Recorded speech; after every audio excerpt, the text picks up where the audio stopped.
말씀에 순종할 수 없는 이유, 이런 제목으로 은혜를 나누려고 합니다.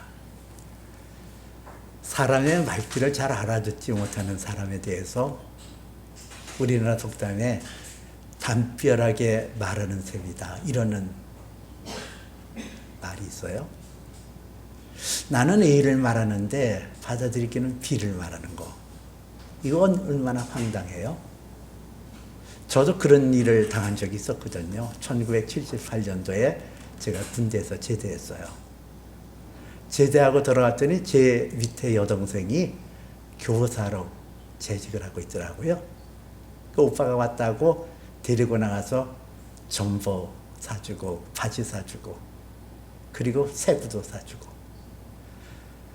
그 3년 동안 군대에서 군복만 있다가 그렇게 새 옷을 입으니까 아주 기분이 좋더라고요. 그래서 그 옷을 입고 서울에 나가서 시청 앞에서 버스를 타고 집으로 돌아오는데 한 청년이 제게 가까이 와서 제 귀를 대어오고 남대문이 열렸어요, 이러는 거예요. 근데 마침 그때가 남대문을 이렇게 돌아서 가는 그런 행선이었거든요. 남대문을 보니까 진짜 남대문이 열렸더라고요. 그 속으로, 그 남대문이 열렸다는 거를 그게 나하고 무슨 상관이 있기 때문에 그렇게 대단한 것처럼 귓속말로 그러나, 그러니까 빙긋 웃었어요. 그랬더니 또 오더니, 저기요, 남대문이 열렸다니까요, 그러는 거예요. 그 한동안, 야, 이 사람이 이게 정신이 이렇게 좀 돈 사람 아닌가, 이게 문제가 뭐 있는가 해서 제가 그 사람하고 좀 이렇게 좀 묘한 웃음을 보여줬어요. 그랬더니 이 사람이 얼굴에 홍조를 띠면서 좀 당황하는 거예요. 그러더니 다시 한번 오더니 바지에 지퍼가 내려졌다고요, 그러는 거예요. 그래 보니까 바지를 이렇게 입었는데 화장실 갔다가 이거를 지퍼를 이게 올리지 않고 있는 거예요. 얼마나 무안하든지요. 제 앞에는 마침 젊은 처녀가 앉았었거든요. 그러니 그 앞에서 그럴 때 내깔이는 새 옷 입고 그냥 폼 잡느라 있는데 그 지퍼를 내리고 있었으니 얼마나 참 망신살 뻔한 얘기예요. 이게 사람이 이게 서로 의사소통이 안 되는 거, 말귀를 알아듣지 못하는 거, 이거 참 이것처럼 답답한 일 없거든요. 근데 성경에서도 하나님의 말씀하시는 말귀를 알아듣지 못하는 사람이 있어요.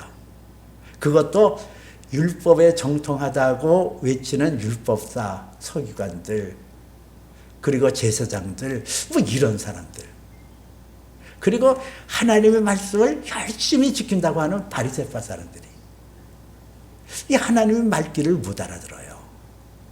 내가 거룩하니 너희도 거룩할지니라 하는 말씀을 자기 나름대로 지킨다고 밖에 나와서 들어오면은 손 씻고 몸에 샤워하고 그리고 주발 닦고 잔 닦고 그러면은 거룩하다고 생각했다는 거.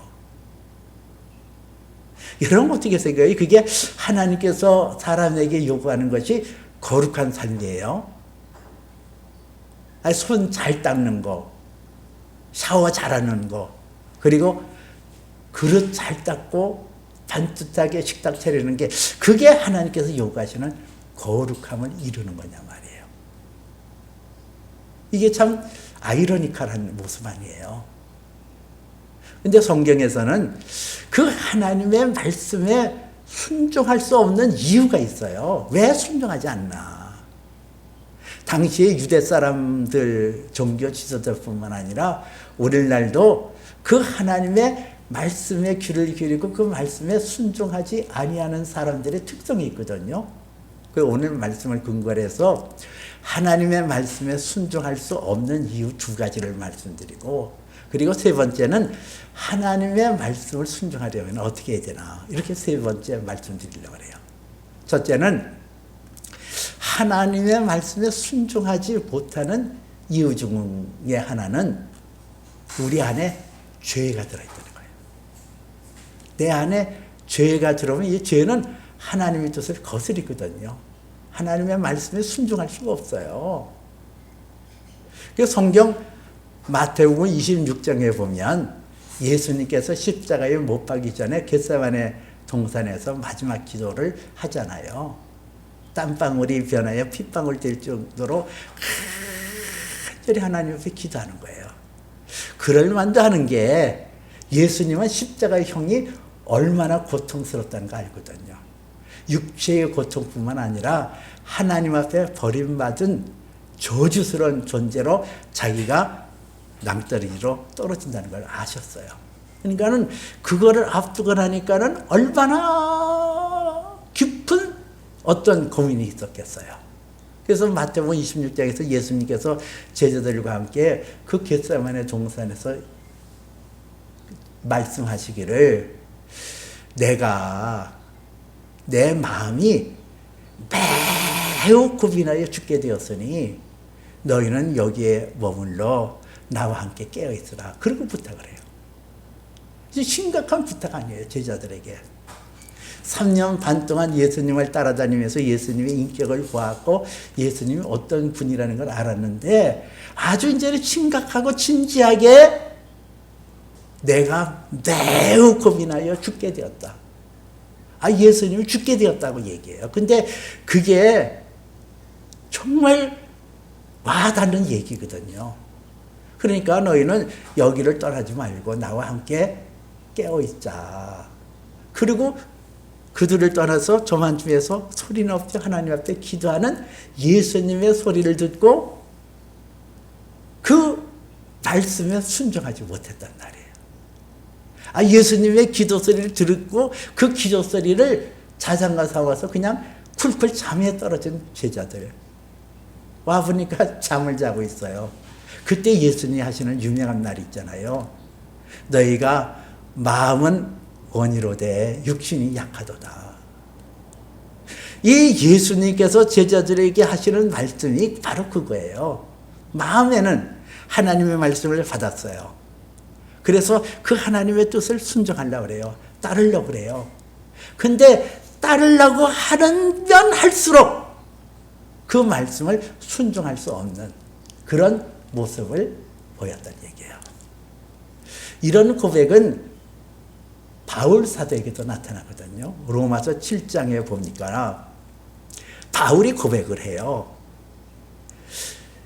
이제 내가 행하는 것을 내가 알지 못하노니 내가 원하는 것은 행하지 아니하고 도리어 내가 미워하는 것을 행하는도다.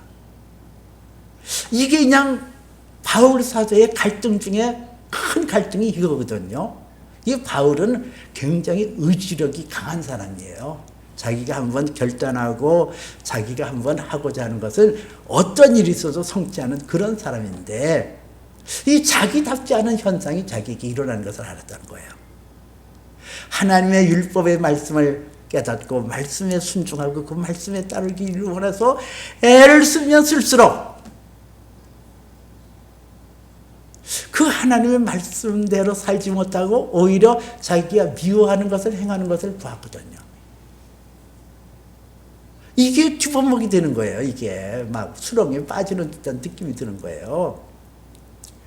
그러다가 로마서 7장 17절에서는 이제 그것을 행하는 것은 내가 아니라 내 속에 거하는 죄인이라 깨달은 거예요. 내가 하나님의 말씀을 담아두고 그 말씀을 지키려고 하면 할수록 내 안에서 막 용솟음치는 이 죄악의 덩어리가 하나님의 말씀을 거슬리고 하나님의 말씀을 순종하지 아니하는 나의 모습을 발견하고 오호라 나는 공간 사람이로다. 누가 이 사망의 몸에서 나를 건져내랴. 그런 고백을 해요.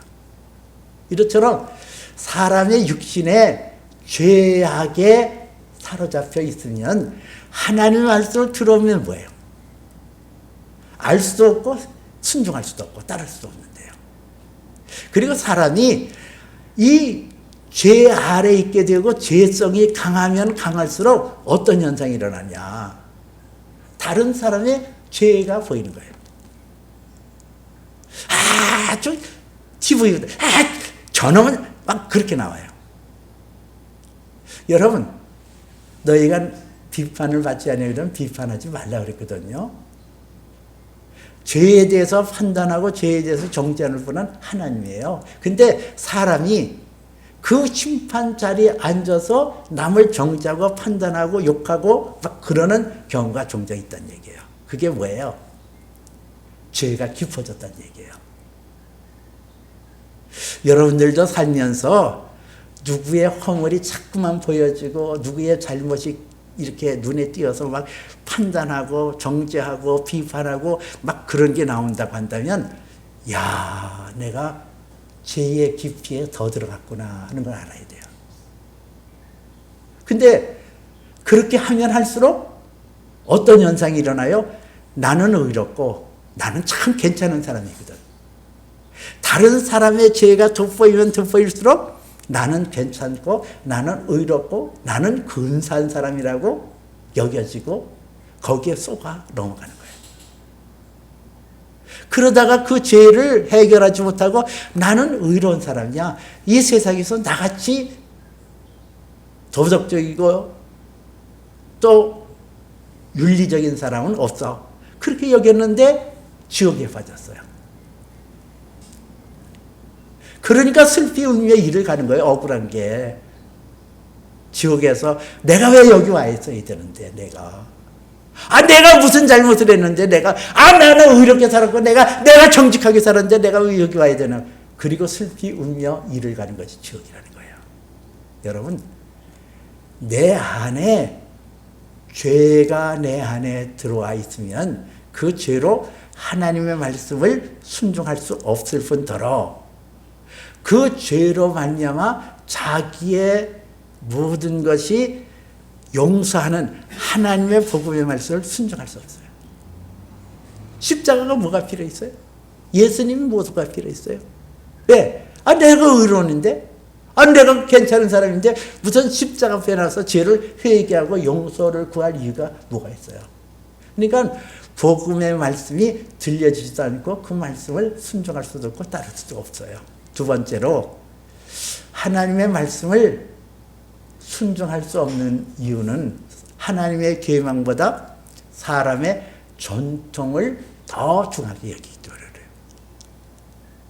오늘 여기 성경에서는 예수님에 대하여 책을 잡으려고 예루살렘에서 바리새파 사람들과 서기관 몇 사람이 왔다고 그랬잖아요. 이 사람들이 눈여겨보는 거예요. 그러다가 제자들이 손을 씻지 않고 떡을 먹는 거 보고 그걸 막 정죄하잖아요. 근데 하나님의 율법을 따르지 않은 것을 정죄하는 것이 아니라 그들이 세우는 정결예법이라는 장로들의 유전이라고도 하고 장로들의 교훈이라고도 하는 장로들의 전통을 하나님의 경명보다 앞장 세웠던 그들의 오리를 범하고 있거든요. 이 사람들의 오류는 뭐냐면은 하나님의 계명을 말씀을 비틀어 가는 거예요. 그들은 생각하기를 하나님의 토라, 하나님의 율법이라는 것은 우리가 실제 생활 속에서 세세한 것을 적용하지 않는다. 그러므로 이 토라에 나타나는 하나님의 말씀을 실제 삶 속에서 적용하려면은 이러이러한 것을 해야 돼. 그래서 만들어낸 것이 6천여 가지 세부정을 만들어냈어요. 그것이 장로들의 유전, 장로들의 교훈, 전통 이런 표현을 하거든요. 6,000개를 또 추려서 613가지로 말하고 613가지에는 하라는 계명을 248개 그리고 하지 말라는 것을 365개 그래서 613가지를 저들에게 시행세칙을 가지고 얘기했거든요.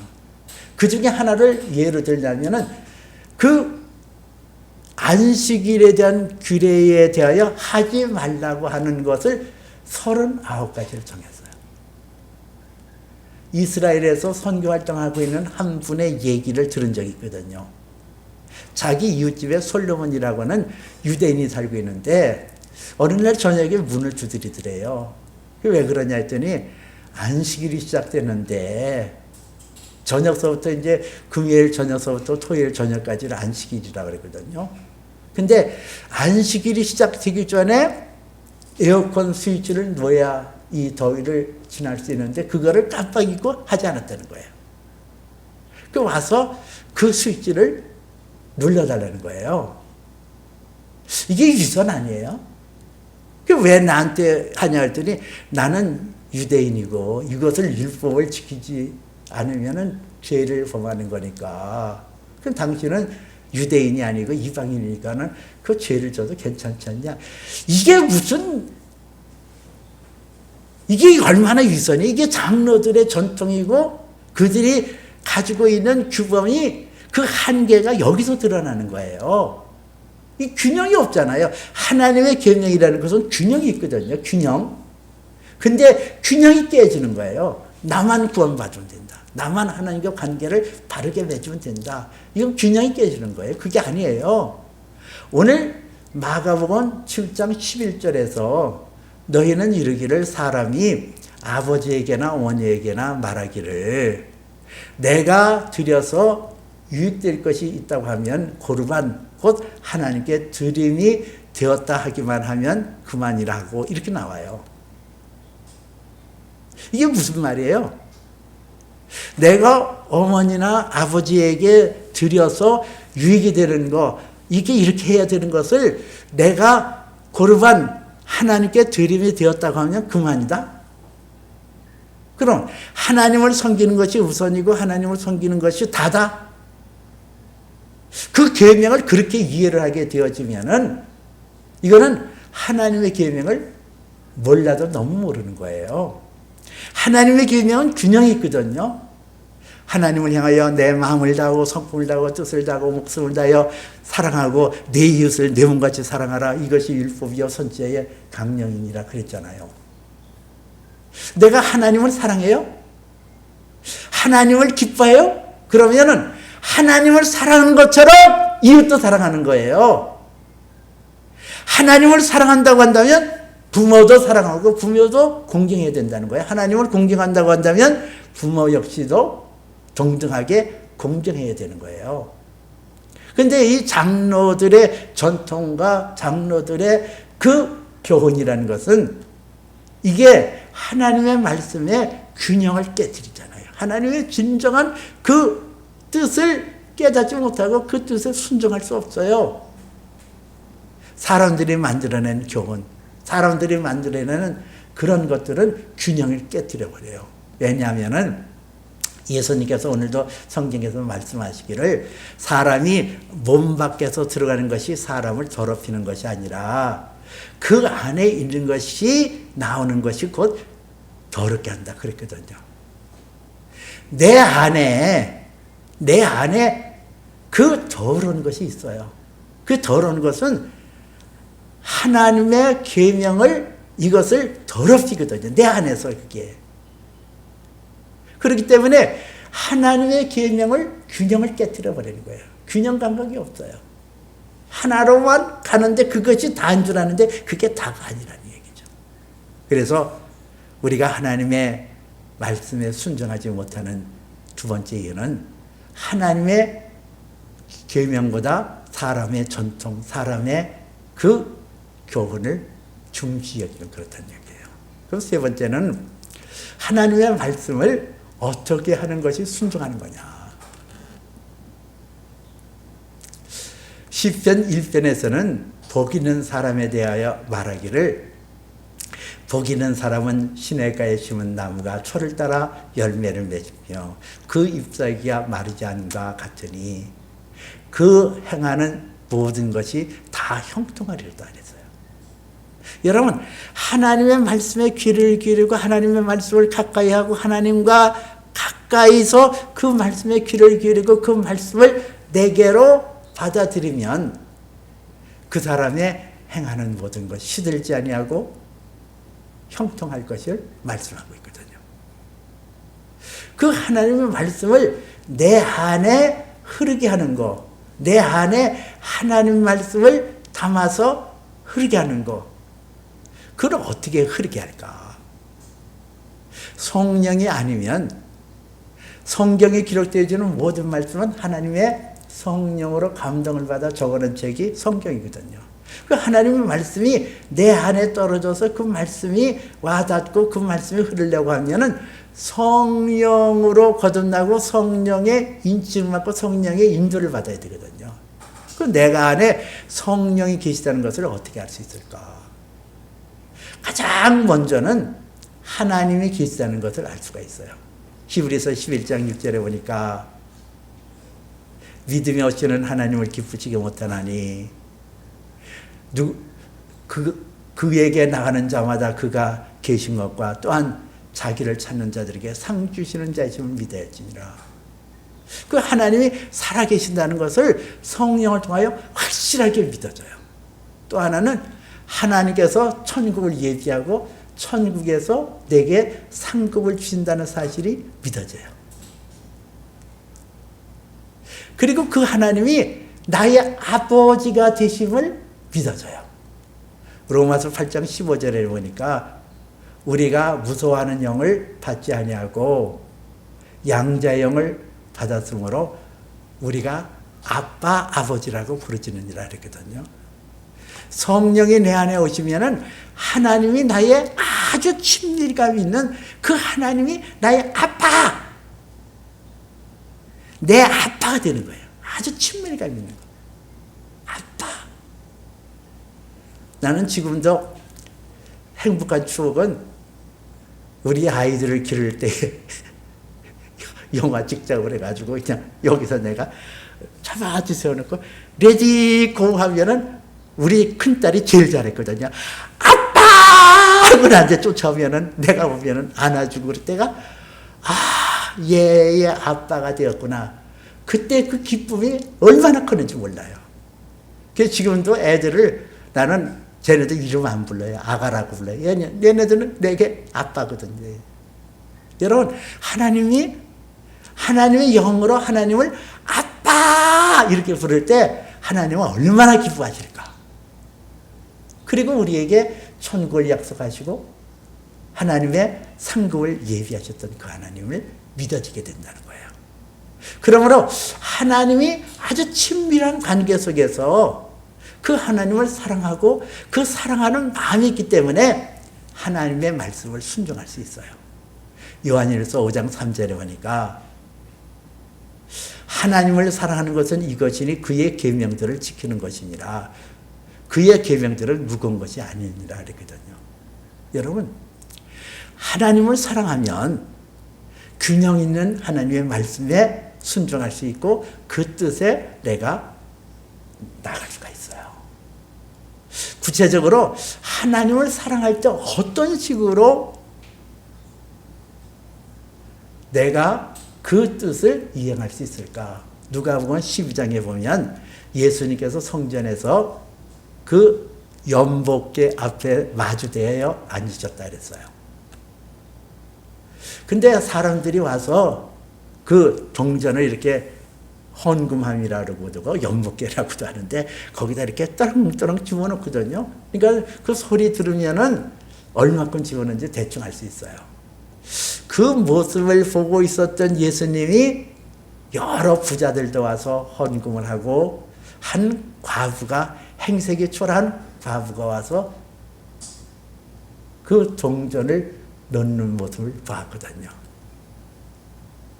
근데 그 동전을 넣는 것을 보는데 예수님께서 말씀하시기를 한 가난한 과부가 와서 두 렙돈 곧 한 고드란트를 드렸더니 그렇게 나와요.